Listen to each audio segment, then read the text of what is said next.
Welcome to the Strategic Expert Show, where we bring real-world experience in marketing and sales directly to you. I'm Matthew Ashton. Today, we're going to be discussing SEO, or search engine optimization, and why it is a key strategy to implement in your business. Our guest expert today is an SEO professional with over a decade of experience. Throughout his career, he's worked in diverse industries, everything from local brick-and-mortar businesses to large-scale enterprises, consistently delivering impactful results for his clients through strategic SEO and content marketing. We're very happy to welcome Zach Blackburn to the show. Zach, welcome. Hey, thank you very much. I'm glad to be here. No problem. Very, very happy to have you on. SEO is a very important topic to me. It's something I encourage all of my clients to do. So let's kind of jump into it. Like, what is SEO and why is it important for a business to actually consider this in a strategy? Oh, most certainly. So SEO is your organic presence on search results. Most notably Google, obviously, that is the big dog, the big potato in this area. Where SEO aligns in the business is just like with anything, you never put all your eggs in one basket. You have your paid campaigns, you have your TV ads, you have your mailers, whatever industry you're working in. SEO is one of those pieces. This is something I've always kind of explained as your website being your suit and collar kind of a presentation to people and them finding you organically. Not only do they have higher probability of converting, they also interact with your content and interact with you knowing that you're an expert in that given industry, whatever it may be. Oh, I think that's a great way of putting it. I know whenever I've talked with marketing clients, the way I always explain it to people, I said there's short and long term. Google ads, PPC, that world is a very short term, easy way to get clients and get traffic in, but you have to pay for it. Where SEO is much more long term, but if you can build it, it ends up being something that lasts for a very long time if you can do it correctly. Fully agree. I've always equated it to kind of like growing a garden. It Yeah. takes a little bit to yield the results, but as soon as you do it, it's essentially free. Yeah, especially if you really do it really well, you can almost leave it for a little while. I know I had a client that I, split ways with probably about 8 months ago, and they're still in that number one, number two spot for the keywords. And they haven't had anybody working on it in 8 months, but they've been able to maintain that spot as a business, which is incredibly valuable to them because they're not running ads to be in that number one spot. And as soon as you get to a certain pinnacle, I agree with you fully. As soon as you get to a certain point in your marketing strategy, it really works and kind of grinds through, and you don't need to do much maintenance after a while. Sure. So let's talk about a couple of key components of SEO because there is multiple types. There's multiple ways to do this. In particular, on page, off page, technical. Kind of run us through some of these and what they are. Yeah.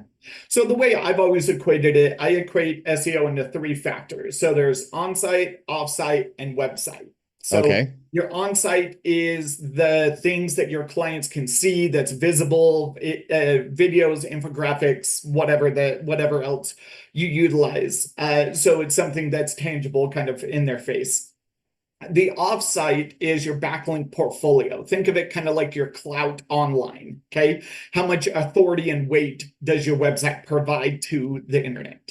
Now when you're saying backlinks, you're talking about linking to other sites, correct? Exactly. That is your yes, most certainly it is. Okay. It is your authority online. And that's how Google essentially calculates those numbers, is through that backlinking strategy. Then your website is your technical.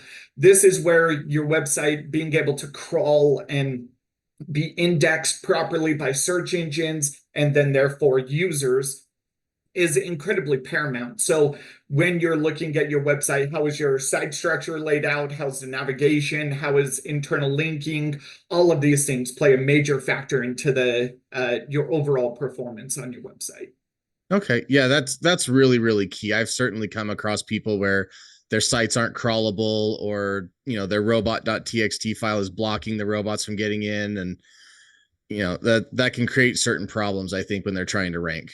And load speed, that is a huge one. How fast, we're in a world filled with ADD people, it is very important that we get straight to the point quickly. People will bounce away and then you'll never even convert them. So, Exactly. The bounce rate's critical when we're looking at this. So yes. let's kind of talk about how SEO has been evolving.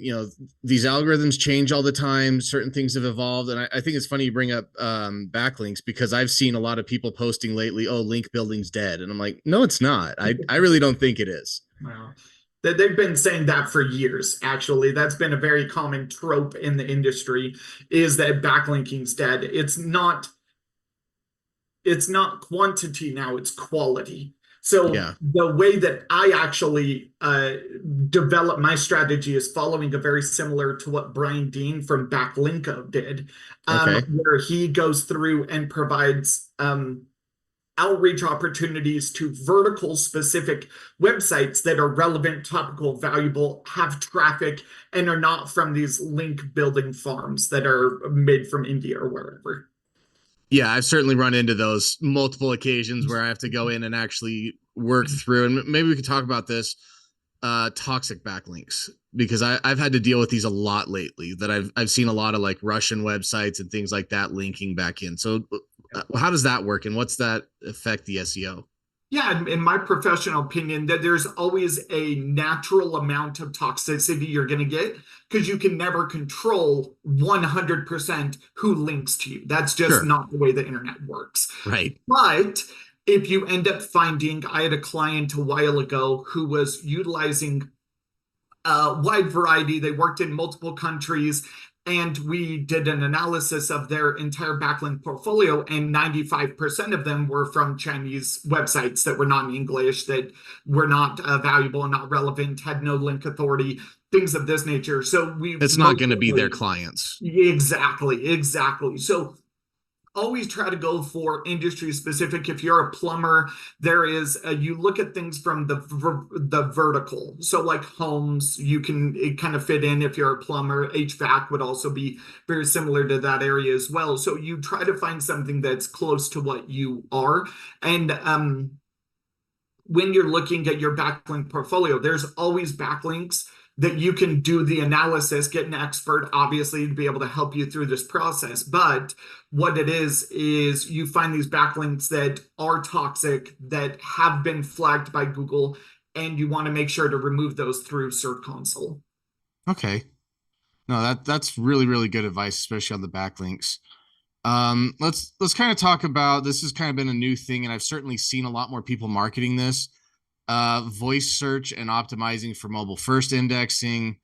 What's been your experience, especially with voice search in that area? Yeah, most certainly. Voice search is the future. Like I'm not sure about you, but I know What people. exactly does it mean? Like, let's break it down, because it sounds like a voice search. What is that? Like, Yeah, so what it is, a lot of people use this where they grab their phone and they say, "Hey, can you find the closest cheeseburger joint to me?" Something like that. That is voice search. And Google is smart enough, obviously, with all the AI technology that's kind of going around in the world today, is that Google's able to understand what the general intent of that long paragraph is. So it right. grabs the key phrases from it and then gives the result on whatever it is. But voice search in general is you not typing in one or two keywords. Most people are saying phrases or paragraphs Right. about, hey, I'm looking for a house in Salt Lake City with XYZ, 4 bedrooms. Find that for me. And then it displays. Alexa is another prime example of that, is where people, hey, Alexa, play this song, whatever it may be. Okay. Okay. So voice search is very important. Very important. Okay, so this actually goes, initially when you were kind of talking, I thought of local SEO and like Google My Business and stuff, because it's like pulling, if you're looking for, hey, find this near me, it would obviously be kind of pairing within that Yeah. local system. But above and beyond that, if you're looking for just data and answers, I can see where the SEO for voice searching could be much bigger than that. Because I certainly do that, where I'll actually ask Siri a question, not, find something. It's, hey, what is this? Or how do I do Yeah. this? And so I can see that becoming a new, like, that is the new big thing that people are doing more and more. Absolutely. It's questions, answers, conversations, and it's something that is constantly changing. The way that it's being interpreted from even just a couple of years ago to now is dramatically different. So your website has to be coded properly with structured data so that your website can provide those answers to those questions that are being asked. Absolutely. I know this all gets pretty complicated, pretty technical. This is definitely going to be a technical podcast. Yeah. But I think this is really helpful for people to realize they're missing this stuff. Yes, Like absolutely. it's huge opportunities for revenue. It's opportunities to go get clients and to have clients find you instead of you trying to go out there and be in front of them. Well, and thinking of it from a marketing perspective, there's different levels of the sales funnel. There's the people that are just trying to figure things out and understand what they need, to the people with the credit card in hand ready to purchase. So you need to be able to hit them at all levels. I like that you can actually correlate that together. I know that's been a big challenge for a lot of marketers. I think it's a challenge for SEO sometimes, is to try to prove that ROI. Yeah, absolutely. It is very difficult because a lot of websites, going from your local where you have like a call form or a phone call and you don't see anything after that, to SaaS industries where they are selling the software. That's what SaaS means. And being able to attribute SEO attribution through that channel. So it is something that's incredibly important to work with their sales team, work with their team generally to be able to get that insight and information. Absolutely. Super key. So as we're kind of moving into, talking about how we do ROI and how we plan this, let's talk about how we actually put together an SEO strategy. Like, what do we do to actually be successful and start seeing an impact? I know it takes some time to see an impact, but what can we do to get an impact as quickly as possible? So I am a firm believer there's two ideologies to this. The one that I believe is the most critical is everything from a foundation level is keywords. Everything is keywords. What your intent is, what you're trying to offer, how you're trying to provide it, what you're trying to be found for, all of it is foundationally from a keyword perspective, which is derived from what you offer. So service or software or a product. Then going from that area to be able to build a good strategy is foundation is keywords. Then after that, we need to make sure that we are answering the questions that clients typically need. The way that I provide this is by 3 general questions that I try to answer on every sales page as close to above the fold as possible is: who are you? What do you do? And why should I buy from you? So if we can't answer those questions on our sales page, we have a huge missed opportunity.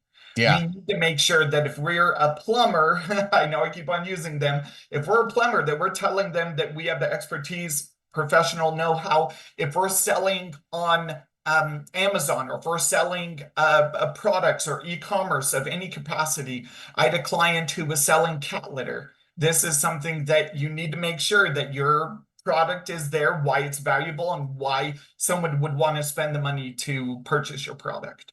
That's really key and critical. I think it's great you put that, especially, something like cat litter. Like, why wouldn't I just go to Walmart or, down, like, to really make it why I need to buy it from you? Like, that's super key and critical. And it's good that you build that in as part of the strategy. It's mandatory. You have to make sure that when you're building your strategy, you have to look at the end consumer, what they want, what they need.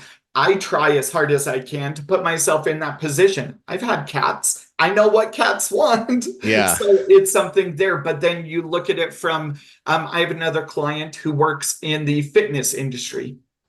And they are a gym, and we need to make sure that we can speak to those people to get them into the gym and sign up for a membership and things of that nature. So we've got to make sure that we're hitting people at every angle.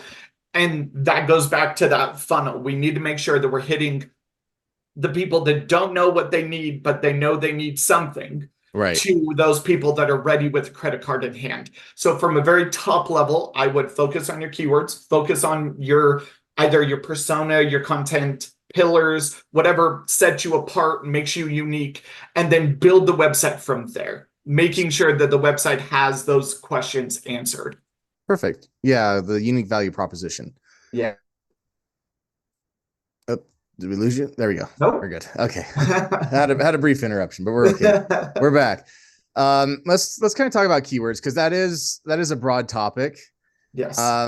You know, how do you go about researching it? Are there any tools you particularly like to use? I know there's a Yeah. lot of them out there.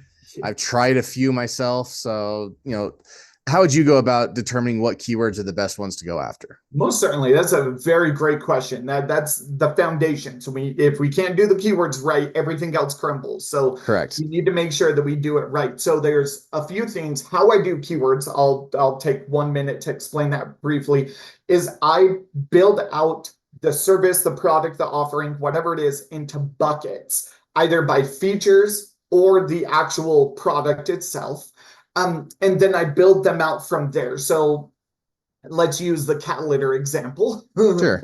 Is we'll use convenience was one of the buckets because they delivered it straight to Sure. your house, so you don't even need to go to Walmart or wherever.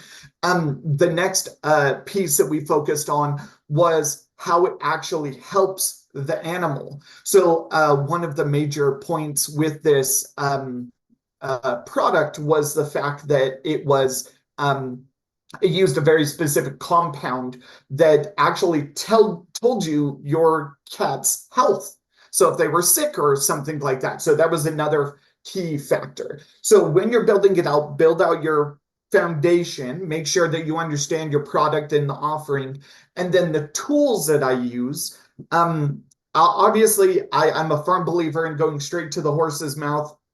The keyword planner in AdWords is a great tool. It gives you straight data, gives you the information that you need, puts it into buckets, and then it is an SEO tool as well, even though it is dominantly used on the paid side.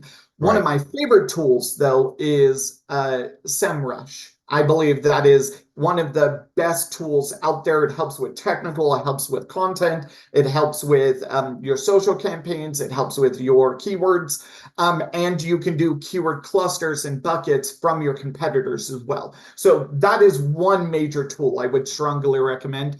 There are a plethora of other tools. You can even use some of your competitors to see what what keywords they're ranking for, and then you can grab insight from there. So there's a lot of ways to be able to tackle keyword research. Yeah, SEMrush is one of my favorites too. There's a lot of tools within that. I know it can be a very pricey platform as you start moving up in what you're doing, but it's really worth the money for the ideas. And you know, you talked about this a little bit earlier. You talked about what questions are the clients asking? What are they typing in? What are they asking on voice search?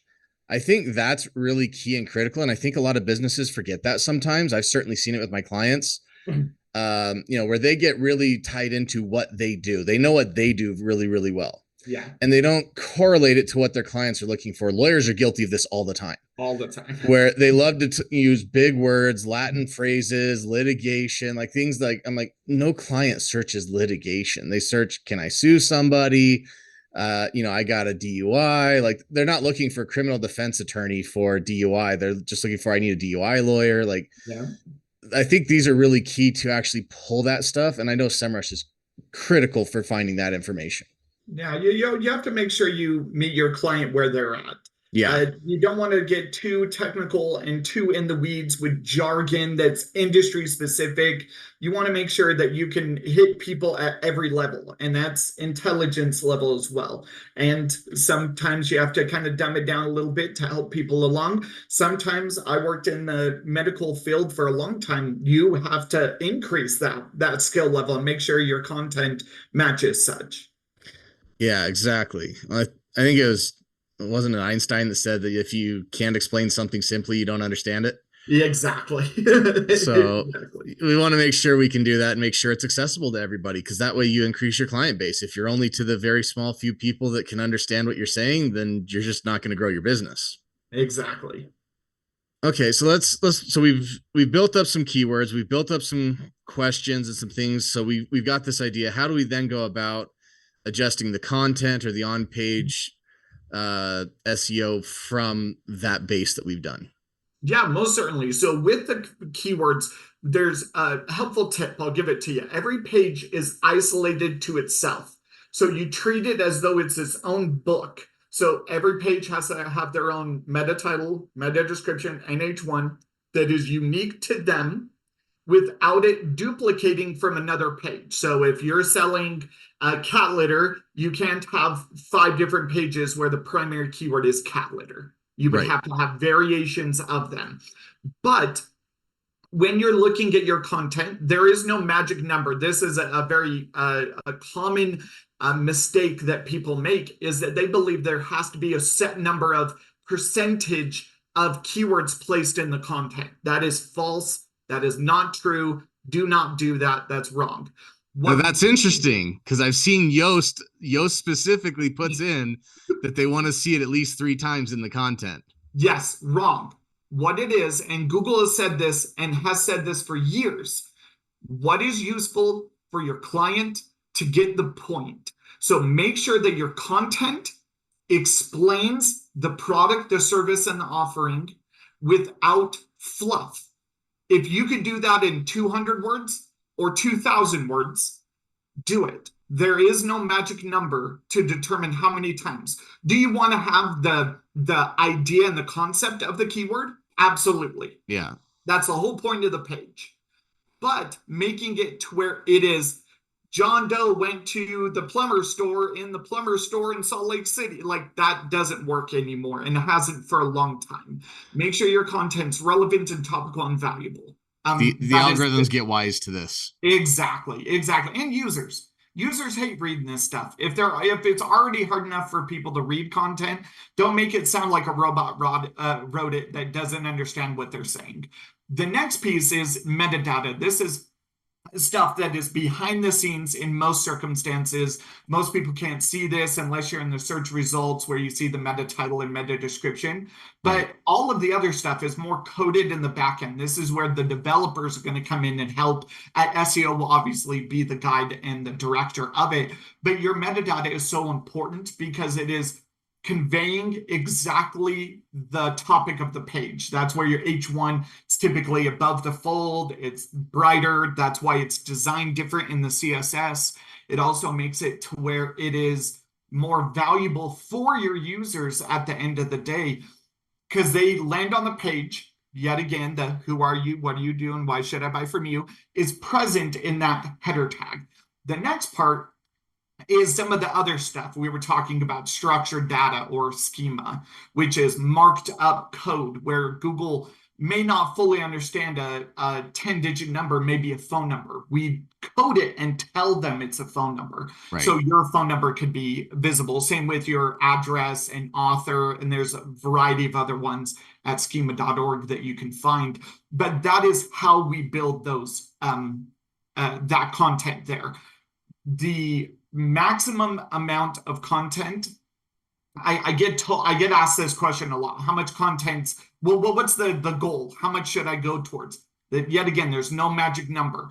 Generally speaking, I try to shoot between 300 to 500 words as a foundation, and then let the market decide from there. Publish it, make sure it's good and well written, of course, and then see how it responds. See how Google and your users respond to that content and adjust. That's something that is also an issue, is that sometimes people believe it's a one and done. No, I always say it's version 1.0. We're going to see how the market responds.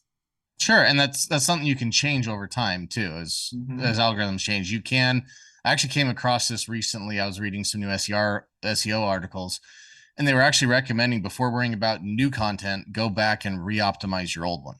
Yes, that I'm working with a client currently who is in the process of redoing everything. We're redoing probably about 150 pages worth of content because their stuff was so outdated. A lot of it was in 2015, 16, and then they even had some pre-COVID, which their industry was revolutionized by COVID. So got it. Your information is so outdated that it's no longer relevant towards the time. Perfect. Well, what are some of these? We've talked about some of these challenges, but what are other common challenges you've run into that like businesses struggle with when it comes to SEO? Like where are they failing the most common? Yeah, this is a great question.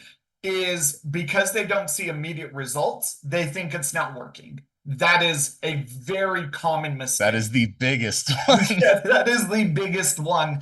And honestly, kind of, it's so much a joke now in the industry that people think that this is AdWords. That is not what SEO is. It's growing a garden and a foundation for your business in the future. When you're looking at growth, you can't measure it just month by month. You have to look at it quarter by quarter and year over year and see where things are growing, because there's so much that changes. We'll get to this a little bit. Google's algorithm. Yeah. There's a lot that changes with that and throws some wrenches in our bike spokes. So Yeah, and I know a lot of people try hacks and there's all that stuff. So let's get right into that. Google's algorithm, specifically we can talk about penalties too, and when Google penalizes you, how to know if you are and how to fix it. Yeah, most certainly. This is where a lot of people are on board fully with Google Analytics. So Yeah. GA4 is the one now. Yeah, Universal went away. Yeah, Universal, sad tier. The next one is Google Analytics is how your users view your website. Okay. Google Search Console is how Google views your website. There's a little bit of information about users, but dominantly it's about how Google views, renders, and sees your content. Now, most people have never heard of Google Search Console. I've explained this to people. I ask for their logins and they go, "What's that?" Yeah, that's a very common one as well. I'm dealing with that currently with a client as well. So what Google Search Console, being webmaster, what do they do? Yeah, so what they do is that they provide an insight into the technical side of your website. It's not a technical analysis. It is how Google views your website and Bing views your website. So this will be pages that are crawled. This is actually where you will see your penalties, if there are any that apply to your website.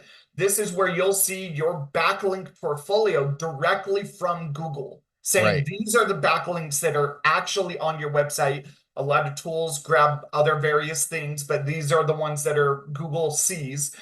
And then it also gives you an insight into some basic analytical data from the search results. So when you go into google.com and you type in plumber in Salt Lake, and those results, you'll see impressions and clicks and the queries that people found you from, where Google Analytics does not give us the keywords that people searched. Search Console will.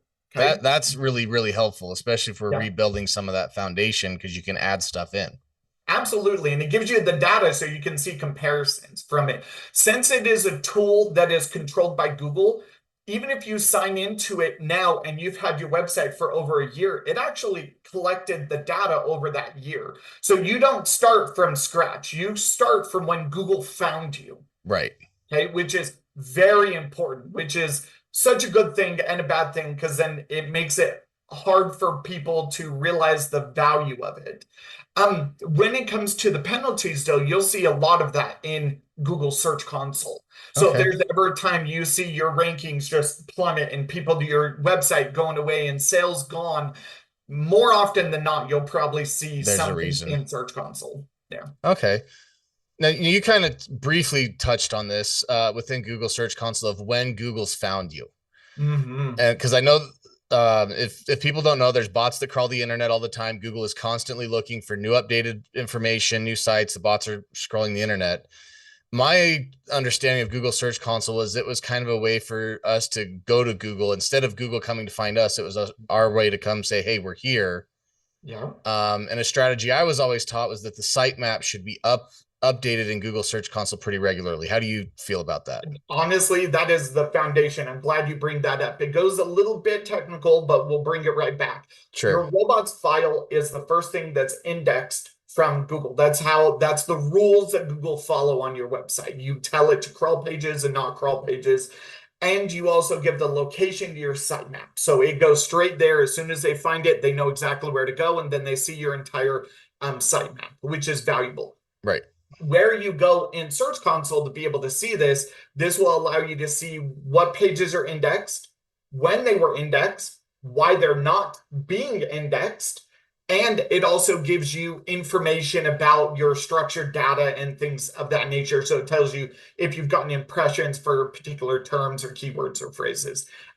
But when you're dealing with the sitemap itself, this is one of the most critical parts of getting your website up, running, and found is your sitemap. Think of it kind of like, that's why they call it the World Wide Web.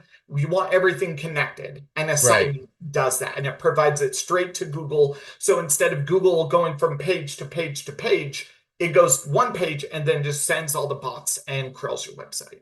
All right. That's awesome. I'm glad to know at least I'm on the right track with that.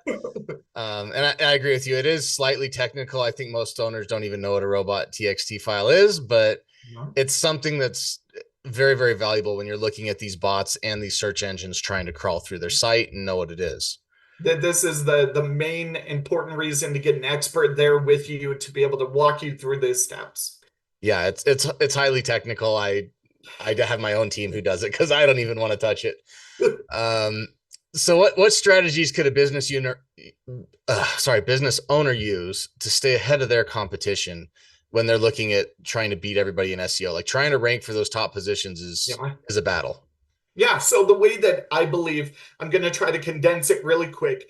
Keywords, obviously we spoke about that, foundational. And then we need to make sure that we're talking to our clients at every level. I believe that that's a foundation. But the next piece is making sure that we go above and beyond them, making sure that we're pushing beyond them. And that's through a solid content strategy driven by an SEO and a well-written content pieces. So typically I follow the hub and spoke content framework. Okay. I believe it is the most valuable, most useful. It and what is that? Yeah, most certainly. So it's think of it kind of like a bucket right here, and then it expands out. So you take a particular topic per quarter. Is typically how I do it.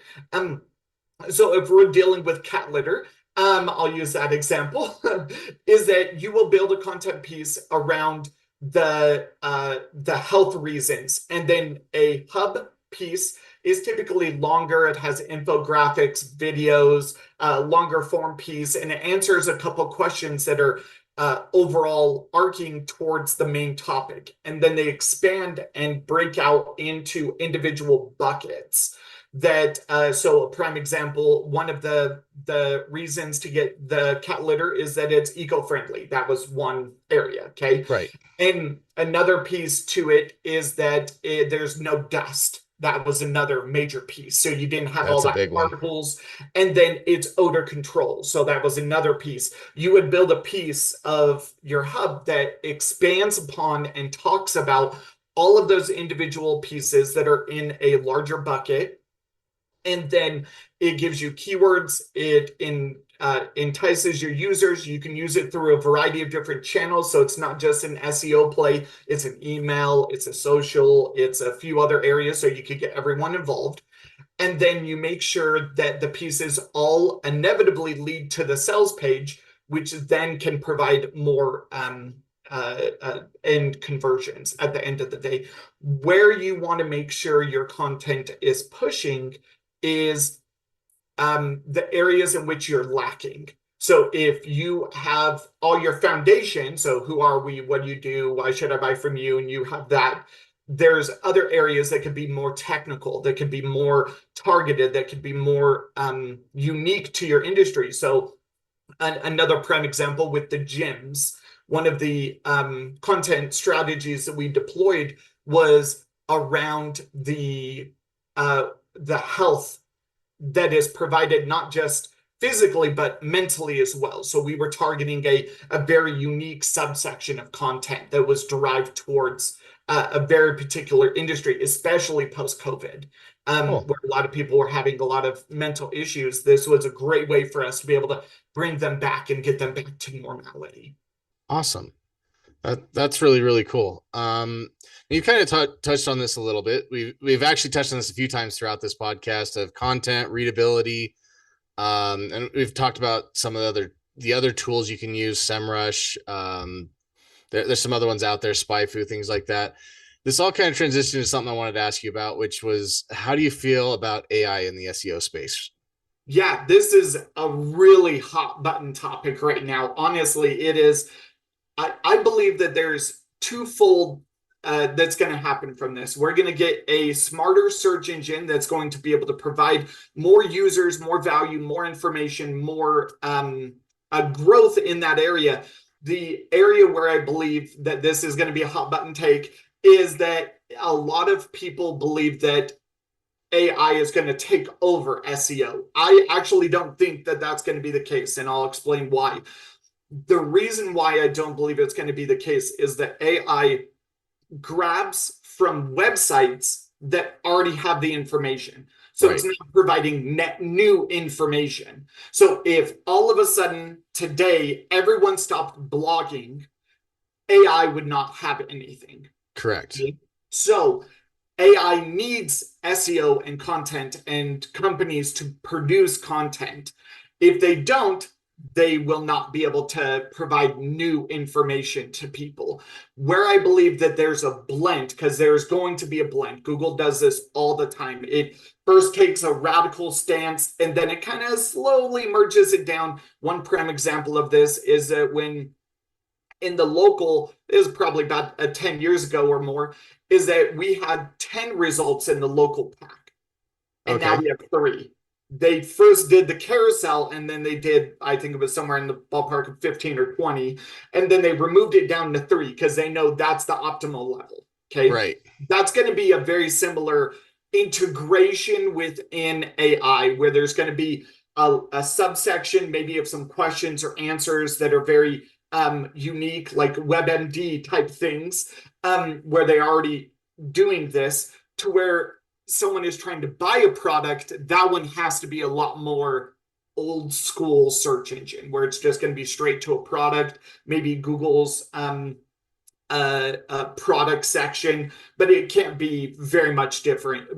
It can't be AI generated because it won't be able to provide the information and you can't fulfill the transaction on Google. You have to go straight to the website to fulfill. Sure. So there's going to be a little blend between both of those. Now, how does that affect how we do and what we do and how we're going to grow your business? Is really, this doesn't change much. What it does change, though, is our attribution, because there's going to be a lot of AI, and we're already seeing this, where it gives credit and credence to an individual query. So if it says, what is the best weather for Utah?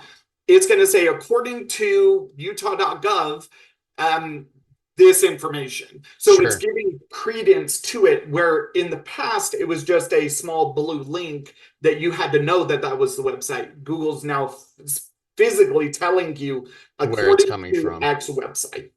Interesting. Now the other part of this would be the content generation side.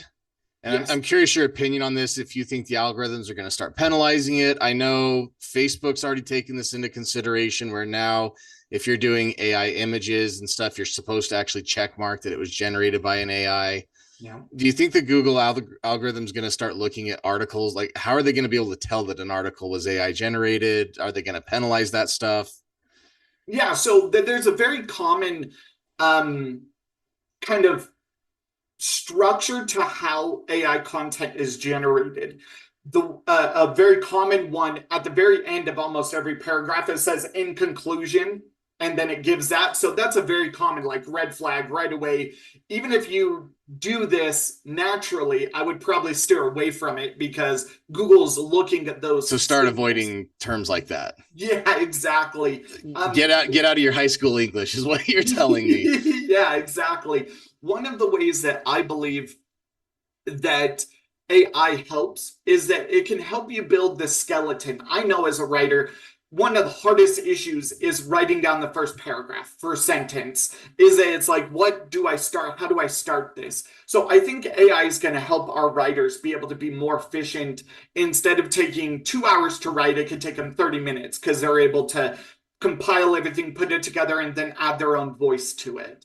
Where I believe if you're just writing content, I've seen on various SEO channels in LinkedIn and other Facebook ones as well, is that you'll get a shoot you get a shot upwards in the very beginning, but then Google will always find you and you'll Yeah. start tanking in the results. So it looks good and it looks great on paper, especially to those uneducated people that believe that SEO is dead. And Yeah. you constantly hear this: SEO is dead, AI I is heard it dead. last week. Yeah. I heard from somebody who is a website designer and developer was trying to tell one of my clients that they don't need SEO. I was like, you do websites for a living. How are you telling them that you don't need SEO? So when it comes to the way that I believe AI and traditional websites are going to be, there's going to be a blend. I think we're no longer in 2015 where this isn't a thing. Yeah. I think we need to adapt and grow with it. I don't think you put all your eggs in one basket. You make sure that you uh, approach this in a way that's going to be beneficial to your users and to the website, generally speaking. Because as I said before, AI grabs what's already there. So Yeah. it's really unique. It's not a hot take. It's already on the internet somewhere at some capacity. So if you have a good creative writer behind you with an SEO to back them, you will outperform your AI competitors way better, way easier, and have the longevity that they will not. Absolutely. I think that's really, really key. And I've always kind of believed that with AI too and ChatGPT, that it is a good tool to like for ideation, for coming up with how like you said, the basic framework, the basic structure, and doing a lot of the heavy lifting, and then you coming back in and because I know a lot of people who will stare at a blank white page and go, I don't know what to type. So if it at least gets you part of the way, then you can kind of go, oh well, I could change this, and well, no, this isn't quite correct, let me adjust this. And I've used this with my clients in the past. I've used it even with attorneys and stuff, and attorneys have to be really careful using it. And I think that's one of the other nuances I would say about AI is it depends on how well you've learned to use AI. Yeah. Because if you can just go into Chat GPT and say, hey, write me an article about this, and it would be very terrible. Or, you could come into Chat GPT and say, I need an article about this. Here's what I think about it. Here's my thoughts, and put it together. And then it'll kind of restructure it for you, which is a lot different than, hey, write me an article about this. Yeah, the prompts are very important. You have to make sure you're giving direct, actionable items. I am a firm believer in the data metrics that they do as well. So it's a good foundation, but I would never throw the skeleton out there. That's just poor. You're not going to get the results you're looking for. And even though you feel like you're saving an hour or two, you end up hurting yourself in the long term. Now, this wasn't in our show notes, but you kind of got this in my head where you talked about the short spike and then Google always catches you. Yeah. There is gray hat and black hat SEO, and some people who do this. I've had people ask about these things. I never do it. I don't recommend anybody does it, but can you kind of get into like what that is? I know it's, there's hacks and things that people try to do to hack the algorithm, and inevitably it ends up failing over the long term. Yeah, most certainly. So there's three ways to be able to define it. White hat SEO, which is providing value, providing content that's valuable, useful, the same structure that we've been speaking about this whole podcast. Then there's gray hat and black hat. So I'll go to black hat and then gray hat I'll explain. So black hat is using link farms where you buy or you go to Fiverr and you artificially boost your results to give Google one of their signals.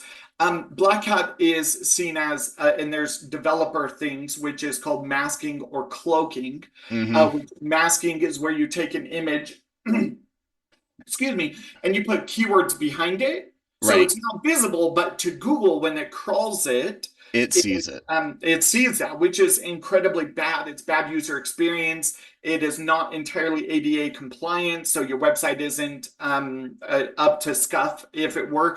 And then there's cloaking, which is you take a block of content and you make it match the exact background color so that it looks as though it's the background and there's nothing there, but really there's content and Google can see the difference.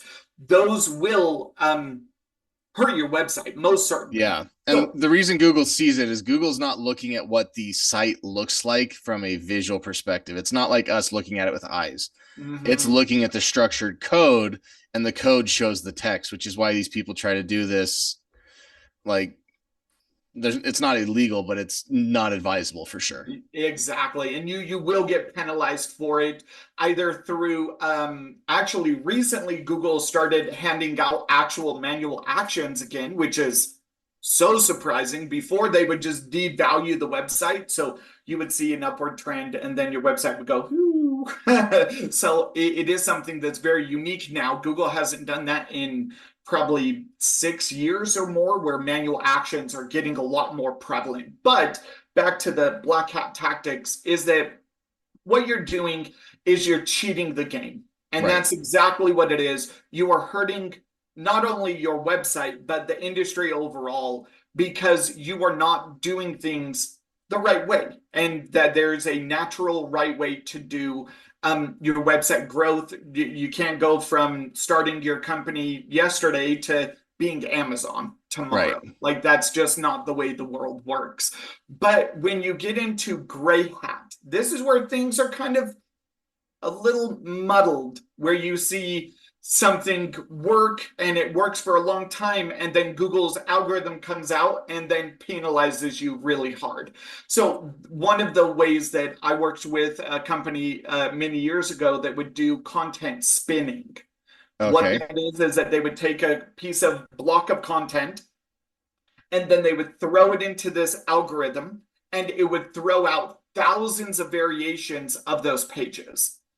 So it looked as though our website had thousands of unique pages. Right. And after Google caught on, that company did not do very well. And that is why I'm no longer there. There's just a lot of issues that go along with those things. Yeah. Sorry. So yeah, it's okay. Let me ask on that really quick, because I've seen this with, especially with real estate websites, where, and I'm curious about this, if this is actually what this is, because I've had some people want to build a site where they would have this article and it would swap out location. So let's say it's a real estate agent here in Salt Lake City. Yeah. They want to be able to swap out West Valley, Draper, Salt Lake City to try to get keywords, but they're basically generating based on where you are. It changes the article. Is that what you're talking about? Like that affects? Yeah, that is one variation. It sounds like a good hack, but I think it's actually problematic. It is very problematic. One of the biggest reasons why is that nothing else on the page is unique. Mm. Nothing. I have built websites that are location specific, but every single one of the pages are unique. Is the same. Okay. Oh, is unique. That is how you That's do. different. Yeah. You don't take. I had a garage door company I did work for. And they had a wide service area, an entire state. One Dang. of the things that we did is we built out pages dedicated to each individual major metropolitan. That makes And sense. because those are unique, you can talk about hypothetically Salt Lake City and St. George, very unique because there's a lot of dynamic difference. Ogden as Correct. well, where you're looking at something that is an issue is that if you did Salt Lake City, Murray, Holiday, and you built out 19 different pages just for one locale, that definitely is problematic. But through the strategy I just specified, going through the individual, the major metropolitans, we were able to increase their SEO conversions by 25% in a quarter.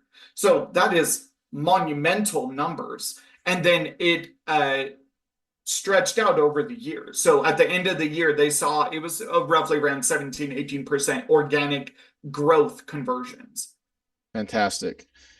I think that's really key. And yeah, duplicating content, Google will pick up on it. They're slicker than we're ever gonna be. They've got teams of people who do this, and anytime someone's like, oh, well, this is the hack that works, it's just like social media. There's hacks that come out on how to get more followers, and they're not gonna last. They're gonna work for the first few thousand people who do it, and then Google's gonna look at it and go, wait, no, we're not doing that. We're changing the algorithm to prevent that from happening again. Exactly. So, all right, perfect, man. This has been great. I've learned a bunch from you. I think this is really fantastic. If people want to get in touch with you or, potentially get a consult from you, how do they do that? Yeah, so I dominantly use LinkedIn. I think that that's a great way to show my professional work. I post on there quite a lot about tips, tricks, ideas, conversations, as well as some personal reviews as well from clients that have worked with me in the past. You can Cool. just find me at Zachary Blackburn, Cool. and We'll provide a link in the show notes. perfect. Um, what is one key takeaway you'd want anybody listening to this to remember from this episode? That SEO is not dead. I think, SEO is alive and well. yes, very, very much so. I think it's hugely profitable. It is something that's an investment. I will say that to any business owners out there. It's something you can't do without, but you need to understand that it is a long-term investment that will eventually pay off. Yeah, most certainly. And the value of it, especially if you're doing other media, they work hand in hand. SEO, paid, social, email, they all work together and they boost each other. So Awesome. Well, I really appreciate your time today, man. This was absolutely great. I think we're definitely going to have you to go more in depth into some of this stuff. We want to have you come back. perfect. So for now, we'll let everybody get going and we'll see you all next time. Thank you.